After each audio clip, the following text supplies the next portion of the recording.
We've all heard stories of the Mandalorian bounty hunter and a child. I only hunt Imperial war criminals. I'll take out every bad guy in your deck of cards.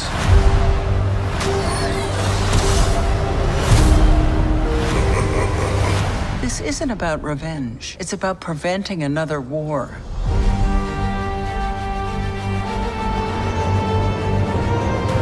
Before going into harm's way, check your armor first. We're protecting everything the rebellion fought for. Good luck. You're gonna need it. Hey. Hey there, it's Edward Douglas again, the Weekend Warrior. I'm back with another video review, this time for The Mandalorian and Grogu, the new Lucasfilm Star Wars movie, and the first new Star Wars movie to be in theaters in 6.5 years, which is kind of crazy. But for the last 6.5 years, Star Wars has been mainly on Disney Plus, with a lot of different shows Lucasfilm's been making, based on characters from the previous movies and cartoons. I do have to preface this review by saying that I am not the biggest Star Wars fan. It is pretty well known. I'm not the biggest Star Wars fan. In fact, I have not watched almost any of the shows. I have watched maybe 4 or 5 episodes of The Mandalorian season 1, but I'm just not into watching Star Wars on my TV or my computer. It's just, I feel like Star Wars needs to be seen on the big screen, and that's why I'm really happy about Mandalorian Grogu coming out. It's directed by Jon Favreau. It's written and produced by Favreau with David Filoni, these have been the guys who've been masterminding all the Star Wars stuff in the last few years. I think David Filoni is actually the head of Lucasfilm at this point. I think. I'm not 100% sure. But anyway, Mandalorian Grogu. I'm not going to do any spoilers. I'm going to talk about the basic premise. If you've seen the show, you know Mandalorian, at least voiced by Pedro Pascal. I mean, we do see his face at least once in the movie, but just once. And then there's Grogu, who used to be known as Baby Yoda until he got a name. And it's basically the two of them on a mission. And I'll talk about that a little bit. So this is the first time in a long time that Star Wars has been on the big screen, at least as far as a new Star Wars property. It's pretty cool. This one starts out with a brand new Star Wars themed IMAX logo at the beginning of the movie, which is just a great way to set it up. I did see this in IMAX 70mm. It definitely takes advantage of the IMAX 70mm, and there's a lot of great stuff which looks great on the full frame giant square that has been used so well by other people like Christopher Nolan, for instance. And Jon Favreau did a great job with that here, too. I want to talk about the plot a little bit, I guess. I mean, if you know The Mandalorian, he's sort of a bounty hunter, just like Boba Fett from the original Star Wars movies. And he is on missions from the New Republic. His handler is played by Sigourney Weaver. She basically sends him on these missions. We actually meet him after that cool IMAX logo. We see this amazing opening sequence with the Mandalorian Grogu taking on a bunch of AT-ATs. Don't have to say too much about it. It's a really great big screen action sequence, and this is one of the many. There's a lot of these over the course of the movie. But after this kind of first thing where he basically goes after one guy, he's basically assigned to find another person from the Empire. That gets a little complicated because he gets to basically work with a bunch of twin Hutts who are taking over the crime world of Jabba the Hutt from the original movies. But also Mandalorian has to save Jabba the Hutt's son, Rada the Hutt, who apparently has been kidnapped, and his aunt and uncle want him back. So the Mandalorian and Grogu go to this other world. They see that Rada is not necessarily kidnapped. He's actually a gladiator fighting in the pits. He's been doing this for a while, and he's almost done. He's almost done. He's almost free. He's paid off his debt. So the Mandalorian wants him to finish that, and then he wants to bring him back to his aunt and uncle because they'll have the information about the person he's been sent to find. Yeah, again, I don't want to say too much about the plot, but basically, in this world, the gladiators, the pits, Mandalorian actually ends up fighting with Rada. They fight a lot of creatures. It's hard to talk about this movie without just actually talking about plot points. And I know a lot of people don't want to have these things ruined. They want to experience for themselves. But basically, it's this one 2-hour mission. It's pretty much standalone. Again, I didn't see much of the series, so it wasn't like I was confused or anything. I knew who everyone was. I knew what was going on. It's pretty self-evident, self-explanatory.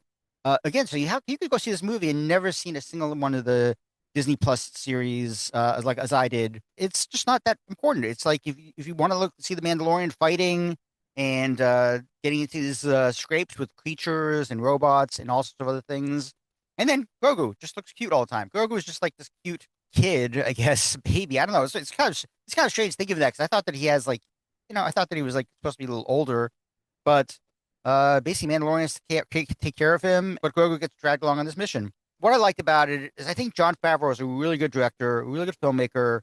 He's a great storyteller, and that's really evident here. I mean, him and David Filoni have been working in this world now for a few years, and they really know this world. They really know Star Wars well enough to know what the fans would want, and that's very important because bringing Mandalorian and Grogu to the big screen is really kind of crucial because it worked so well on television and people liked it, but would it work so well as a movie? And I have to say it does actually. There's a few moments in this movie that I was kind of not that into it that much. I mean, the movie looks great. I mean, first of all, I mean, production design, amazing. Seeing full frame, seeing that the full, 5-story, 6-story IMAX. It's just, I mean, I don't think I've seen any other Star Wars movie in this format. So that's pretty cool in itself. The story, it's very good. The writing, I don't know. The writing's not the best. These Star Wars movies have never had the best writing. Maybe going back to maybe the first couple movies. But other than that, I think I was kind of following along. I enjoyed the story. It has like lots of interesting characters and creatures. It has a lot of elements that are present in other Star Wars movies that the Star Wars fans would probably be wanting. So there's that, which is really good. I had some problems though. I mean, Rada the Hutt. I did not really like Rada the Hutt. I didn't like how he looked. I don't know who the voice actor who voiced him was, but I mean, there's something about the visual effects to create Rada where just kind of like his mouth was moving and it was obviously dubbed. And some of the other creatures also, like in the pits when they had all these different creatures, like, oh, you think, oh, these are cool creatures, but they don't look very good. I mean, they kind of like, I don't know, they looked very like dated visual effects on those. The actual worlds and the planets and outer space stuff, visual effects there were great. Robots looked great, but some of the creatures just didn't look good. And I think one of the problems is that I think this Star Wars works better when there's some kind of practical or physical aspect to the scenes. And there are, in fact, with Mandalorian, he's physical. There are other characters who are physical, but then there's others who are just visual effects. The Hutts in general, all visual effects. They didn't look good to me. Out of the Hutt, he's a good character. He's a good, supporting character. Kind of like, I guess Chewbacca, I guess would be a good comparison. But yeah, when he was just talking, the voice that came out of his mouth and the way it was done. Yeah, I don't know the actors who voiced Out of the Hutt, but it was not that great a voice. In general, like the creatures, I mean, some of the cool designs are cool. They're just not realized very well. So that was kind of a problem, and that has a problem throughout. I mean, there was this great sea serpent type creature which looked amazing. That was definitely one of the better set pieces, I thought. There are also a lot of good set pieces. There's nothing that really I didn't like. I like the fight sequences are really good. I like when we do see Pedro Pascal's face and we hear his voice throughout. And Grogu is very cute. I don't have no real complaints there. I mean, the real complaint was that some of the visual effects were not great.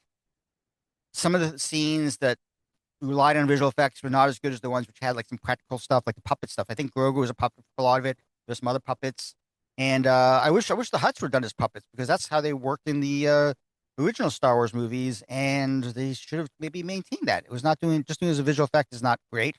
I have to say the real superstar of the Mandalorian Grogu is composer Ludwig Göransson, who I think is just a fantastic composer.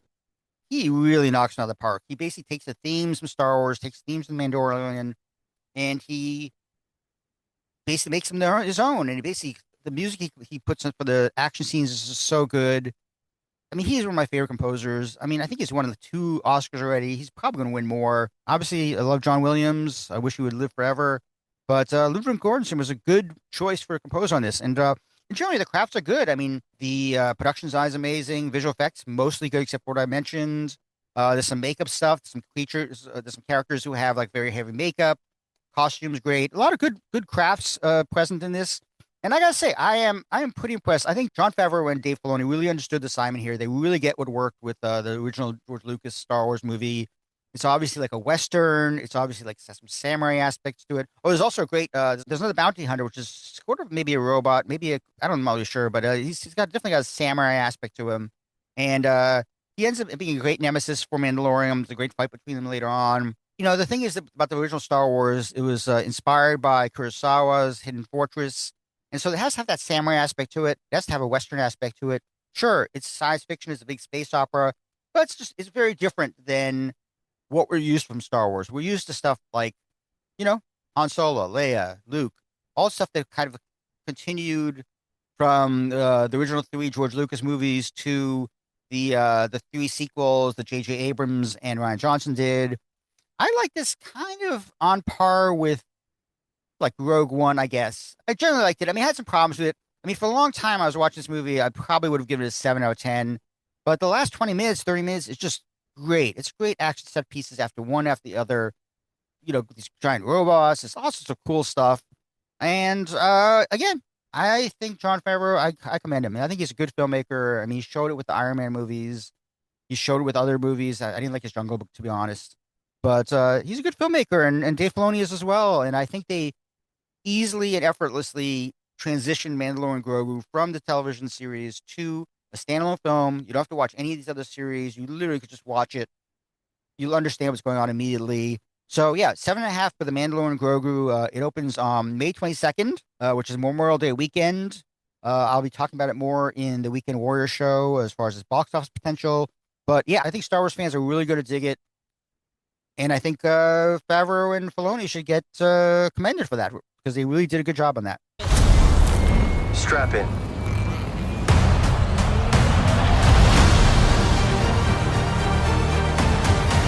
We need a professional. Hang on. What happens when you're not there to protect him? You good?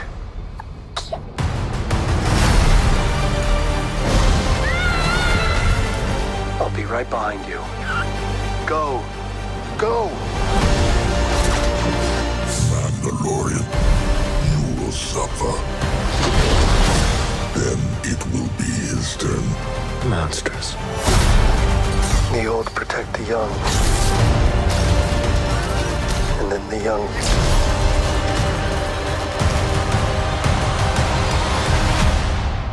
Protect the old.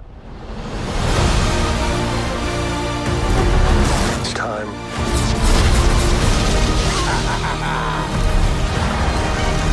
Are you scared? You should be. Good job, baby. This is the way.